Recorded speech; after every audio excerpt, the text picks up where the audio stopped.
샬롬. 오늘도 하나님의 은혜와 평강이 여러분 가운데 함께 하기를 축복합니다. 오늘도 묵상의 말씀을 통해서 나에게 주시는 하나님의 음성을 듣는 은혜로운 시간이 되기를 축복합니다. 이 시간 하나님께서 우리에게 허락해 주신 말씀은 요한복음 3장 22절에서 36절 말씀입니다. 그 뒤에 예수께서 제자들과 함께 유대 지방으로 가셔서 거기서 그들과 함께 지내시면서 세례를 주셨다.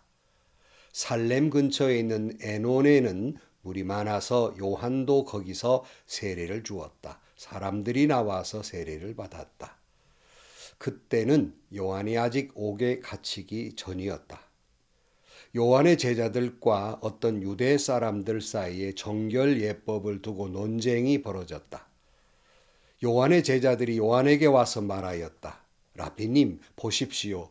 요단강 건너편에서 선생님과 함께 계셨던 분, 곧 선생님께서 증언하신 그분이 세례를 주고 있는데 사람들이 모두 그분에게로 모여듭니다. 요한이 대답하였다. 하늘이 주시지 않으면 사람은 아무것도 받을 수 없다.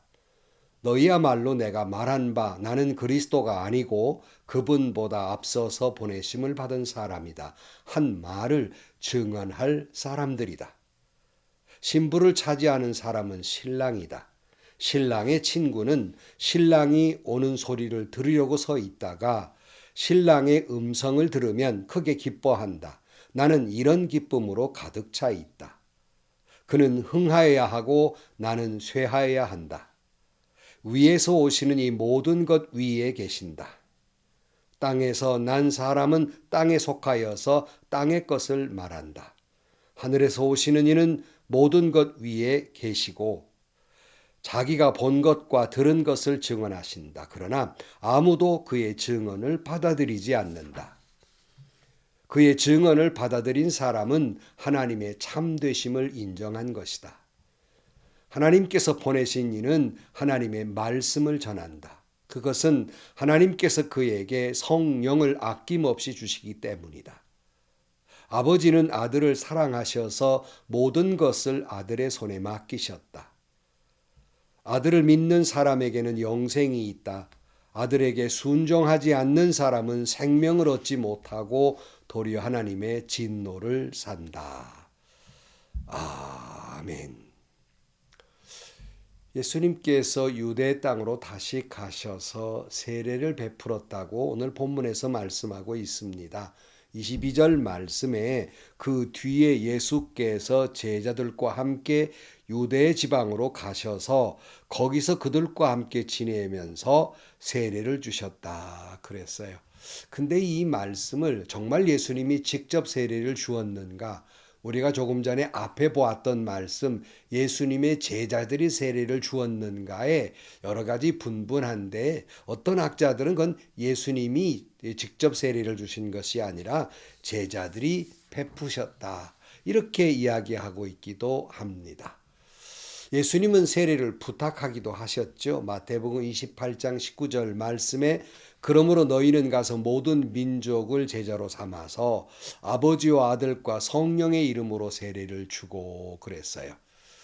이 공간복음에는 즉 마태, 마가, 누가에는 예수님이 세례를 베푸셨다는 말이 나오지 않습니다. 그런 의미에서 예수님께서 직접 세례를 베푸셨다기보다는 제자들이 세례를 주었을 것이라는 생각을 하게 되는 것입니다. 이때 요한은 살렘이라는 근처에 있는 에논이라는 곳에서 세례를 주었다 이렇게 말씀하고 있습니다. 23절입니다. 살렘은 근처에 있는 에논에서 물이 많아서 요한도 거기서 세례를 주었다.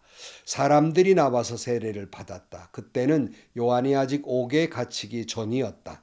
요한의 제자들과 어떤 유대 사람들 사이에 정결 예법을 두고 논쟁이 벌어졌다. 그러니까 양쪽에서 이 세례를 베풀기 시작한 거예요.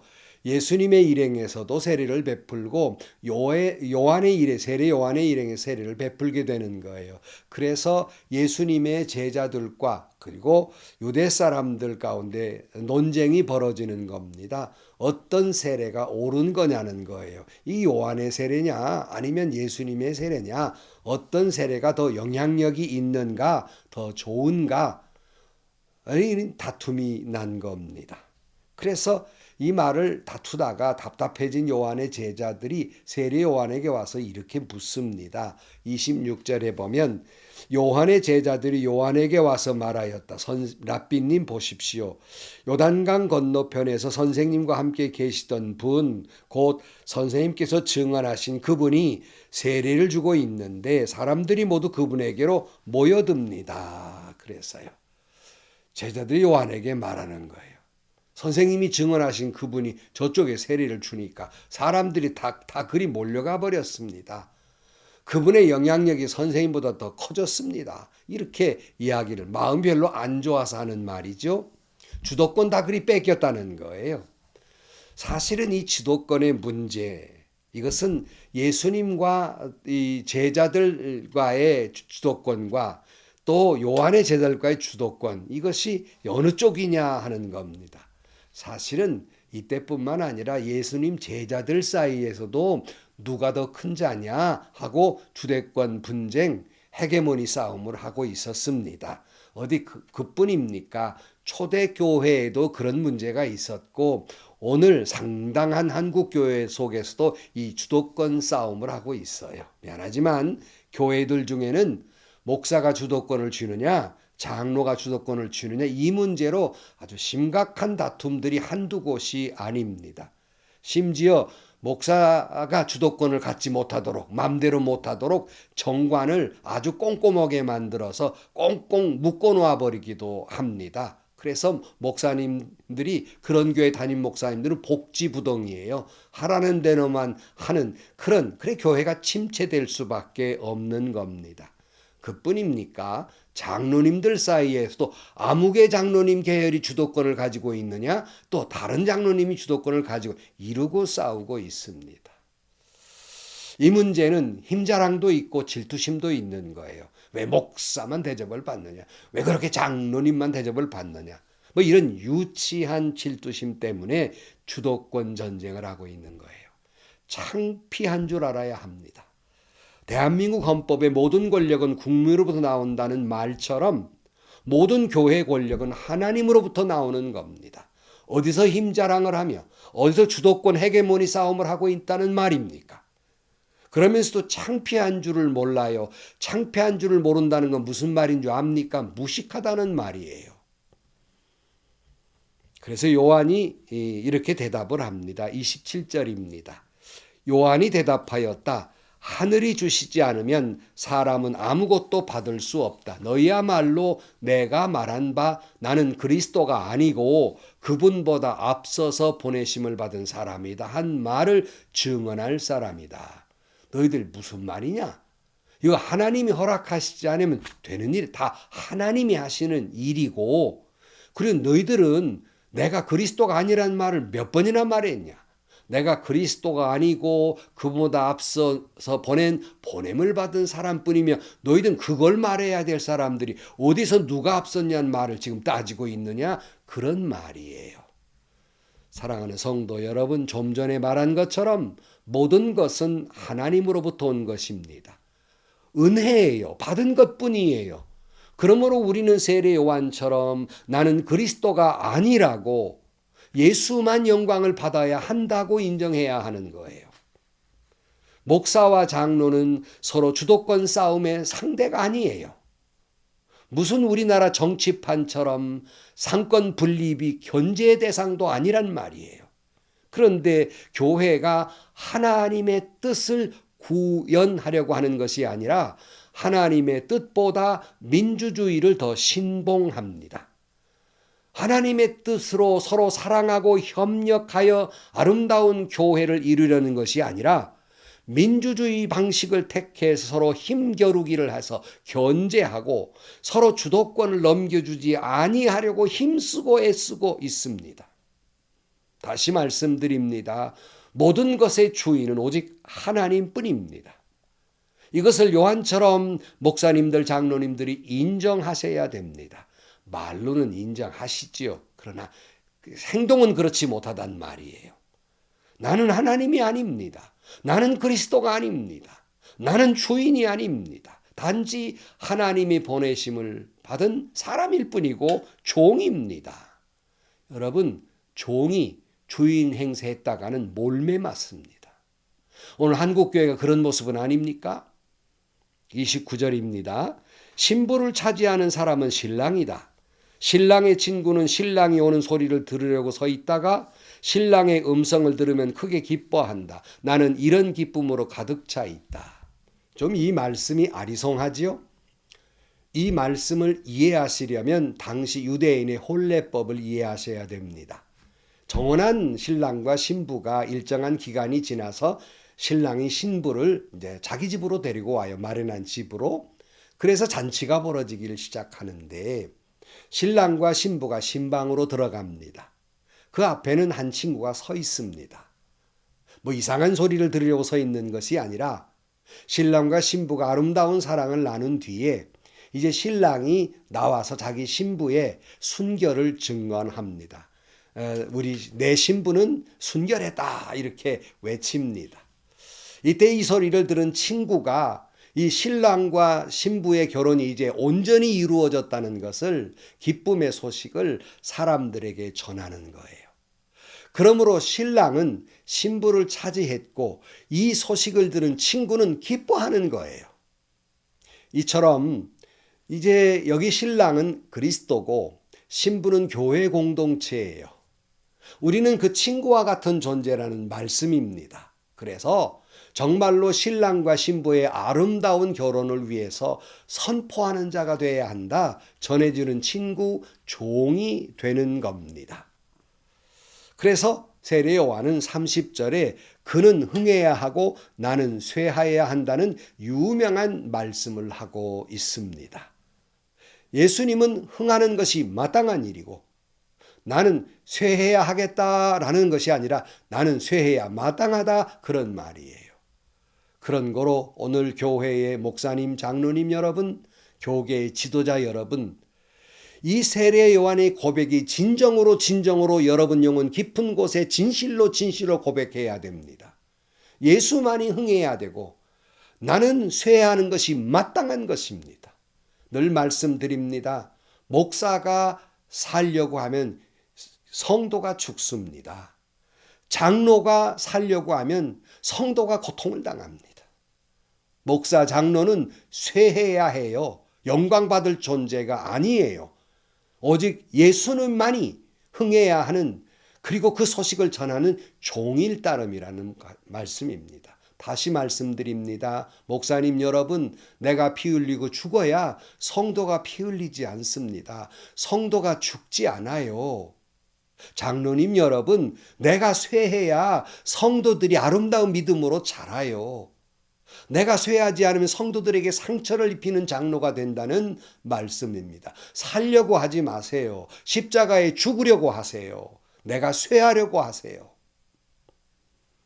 마태복음 11장 11절 말씀에 내가 진정으로 너에게 말한다. 여자가 낳은 사람 가운데에서 세례자 요한보다 더 큰 인물은 없었다. 바로 그와 같이 고백하는 세례 요한이었기 때문에 예수님이 이보다 큰 사람이 없었다는 거예요. 내가 주도권을 잡아야 하고 내가 주인 노릇해야 하고 내가 대접받아야 한다는 사람은 예수님 말의 반대편 세상에 그처럼 졸장부가 없는 겁니다. 공간에 틀어박혀서 그 손에다 왕자나 쓰고 짐이 왕이다고 버티고 있는 그런 사람처럼 졸장부예요. 막둥이 떼쓰고 있는 겁니다. 여러분 졸장부가 되지 마시고 대장부가 되시기를 부탁을 드립니다. 자기의 부족함을 알 때 도리어 그런 사람이 큰 사람인 거예요. 나의 종됨을 할 때 그런 사람이 더 귀한 사람이에요. 남을 높일 줄 알 때, 인정할 줄 알 때 그 사람이 큰 사람입니다. 가끔은 여러분 대충 좀 실패한 사람들의 모임에 가보면 영 불편해요. 왜냐하면 서로 큰 자라고 자랑하고 남을 자꾸 깎아내립니다. 시비가 붙어요.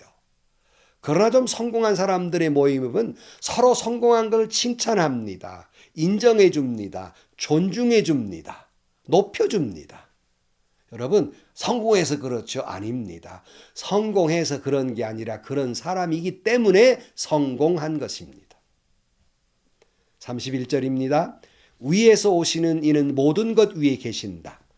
땅에 사는 사람은 땅에 속하여서 땅의 것을 말한다. 하늘에서 오시는 이는 모든 것 위에 계시고 자기가 본 것과 들은 것을 증언하신다. 그러나 아무도 그의 증언을 받아들이지는 않는다.